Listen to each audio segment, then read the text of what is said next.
Guys, right now we will talk about the TikTok app and I will show you how to remove photosensitive videos on this app.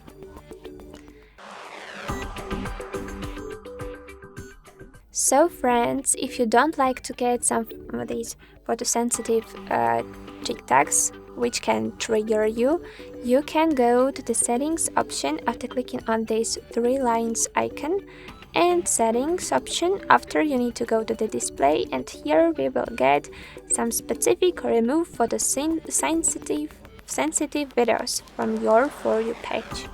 As you can check here, we have a description. Remove videos using effects they make trigger photosensitive scissors.